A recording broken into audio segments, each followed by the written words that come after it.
We're going to add 2/5 and 3/10. Well, first I'm going to start with my whole. I have one whole. This is going to tell me if my answer is less than or greater than 1. My first fraction is 2/5. So I'm going to take 2/5, I'm going to put it down below here. And that's my first fraction. Then I'm going to add 3/10. So then I have 3 of my tenths. And I put them here side by side by side. So now I have 2/5 plus 3/10. And I know my answer is less than 1. How do I know my answer is less than 1? Because this is one whole right here, and this is 2/5 plus 3/10 right here. Now what I need to do is I need to find pieces that would fit evenly under this right here. So that would fit evenly under these parts. So let's say I took thirds. Do I have thirds? Can I make thirds fit exactly underneath? No, 2/3 cannot be my answer because it leaves a little space right there. So thirds can't be it. Oh, maybe it's a half. Can I take? Nope, a half doesn't work either. What about some fourths? No, let's see. No, fourths can't be 3/4. Okay, so I can guess and check. I can try these things out. What about sixths? Let's see, there's 2/6, 3/6, 4/6. Oh, 4/6 is too small, 5/6 would be too big. Now, one of the things that we did last week, we worked on finding the least common denominator. And that helps us here. We have our fraction, 2/5 plus 3/10. If I take my denominators, which are my 5 and my 10, and I list my denominator, my multiples out, or I use my multiplication chart, I can find my least common denominator. 10, 20, 35, 10, 15. 10 is the first one that is found in both multiples. If you looked at your multiplication chart, you looked at the row that started with 5 and the row that started with 10 and you went down, 10 is going to be the first number that shows up in both. It has to show up in both of them.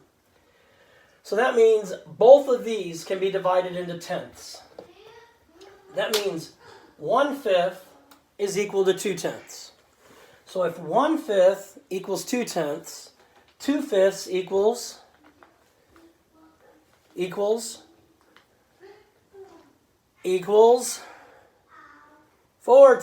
Good, thank you. So if I know 2/5 equals 4/10, and I know 3/10 will fit under there, this will fit down exactly evenly. So now I can add 4/10 plus 3/10. And what does 4/10 plus 3/10 give me? 7/10. 7/10. So 2/5 plus 3/10 equals 7/10. Let's look at another one here. We have 1/4 and 1/12.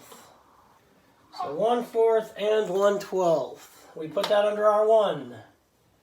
Because we are going to try and figure out, is 1/4 plus 1/12 going to be less than or greater than 1? Less. Less than. Good, less than. What about a half? You think it's going to be less than or greater than a half? Less. Less. Less. I could check here. It's less than a half. Okay. Is it less than or greater than a third? Less. Less than. Great. It's equal to a third. It's equal. Yeah. Well, let's see how that works. Okay, so we have 1/4 and 1/12. We need pieces that will fit underneath the 4th evenly and the 12th evenly. Well, if I said we wanted to find the least common denominator for 4 and 12, and I took my two denominators, 4 and 12, and I list my multiples out, if I listed through those, what would be the first one that would appear in both of those? 12. 12 is my least common denominator. If I looked at my multiplication chart, 12 would be the first one that shows up that appears in both of those rows. So I can change these so that they're both over 12. Well, 1/12 is already over 12. How many twelfths are in 1/4? How many are going to fit exactly under 1/4? Anybody? Anybody? Anybody? Maddox? 3 of them. 3. So now I know 1/4 equals 3/12. So now I can add 3/12 plus 1/12, and that gives me 1/4. 4/12. 3/12 equals 1/4. And then I have this other 12th here. I add that in, that equals 4/12, right? Are y'all with me here, or am I talking to myself? You're with me? Okay. So I change 1/4 to 3/12. Then I have one more 12th left over, so 3/12 plus 1/12 equals 4/12. But Mr. McMurdo, did you not just say it equals 1/3? That's a good point. How does that happen? How does 4/12 equal 1/3? Remember when we were simplifying fractions last week? And when we had to simplify fractions, we had to find a number that divided evenly into both the numerator and denominator. Y'all remember doing that? So we took our numerator, our 4, we did 1 times 4, and we did 2 times 2. We took our denominator of 12, and we did 1 times 12, 2 times 6, and 3 times 4. Then we figure out what they have in common. They have a 1 in common, they have a 2 in common, they have a 4 in common. So our greatest common factor was 4. When you know your greatest common factor, you divide both your numerator and denominator by that greatest common factor. So 4 divided by 4 is 1. 12 divided by 4 is 3. 3. That's why 4/12 and 1/3 are equivalent. 4/12 and 1/3. Now eventually you're going to get these kinds of things. Oh yeah, 4/12 equals 1/3. That's going to eventually just start sticking in your mind pretty easily. Okay, so that was... Now we need to do 1/2 and 3/10. Is that where we're at? Alright. 1/2 and 3/10. So put your 1/2 under there. Put your 3/10 under there. Mackenzie, is 1/2 plus 3/10 going to be less than, greater than, or equal to 1?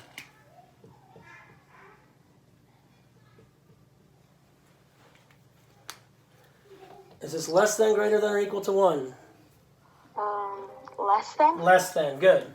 Because 1 is this whole thing right here, and 1/2 and 3/10 only goes to here. So it's going to be less than 1. So now we need to find something that will fit underneath them evenly. Anybody have any ideas of what might fit underneath them easily? 10. 10. Okay, so we want to see if we can make 1/2 into tenths.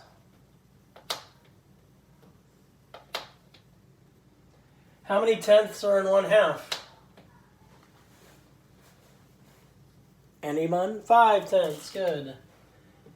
So 1/2 equals 5/10. And now that I have 5/10 plus 3/10, I can add that together in my head, or because they have the same denominator. 5/10 plus 3/10 is what? Is what? 8/10. 8/10, good. 5/10 plus 3/10 is 8/10. But if I gave you that as a question on an assignment, and you put 8/10, I would mark it wrong. Anybody know why I would mark it wrong? Good, because your answer is not in simplest form. Your answer is not in simplest form.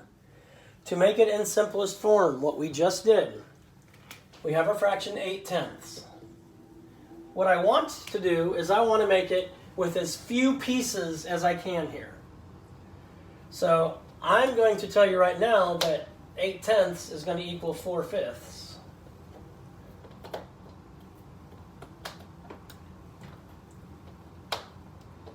So I know 8/10 equals 4/5. I know that because I can check it with my pieces right here, which is why your teacher gave them to you last week to cut out. How did I get there? Excellent question.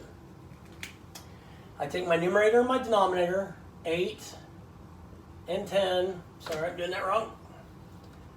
8 and 10.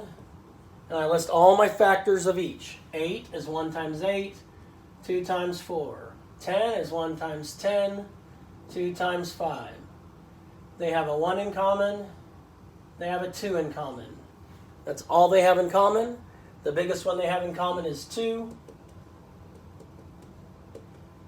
And that will simplify down to 4/5. Elizabeth, you had a question? So if you're on a test, will it tell you that your answer needs to be in simplest form, or will it just assume that you'll do it? It'll tell you put your answer in simplest form. Okay. Yeah. Okay, so those are those 3 examples. Say again? If it doesn't tell us that, do we still need to do it in simplest form? Yes. Yes. So we've done these 3 examples. The examples I did before, I've already attached to the Classroom of Google for you to look at. What I'm going to do is I'm going to put some problems up here on the board. You're going to do them and write them in your journal. So you have them tomorrow when we go over them at the beginning of class tomorrow. You'll have them to go over. So I'm going to put those up here in just one moment.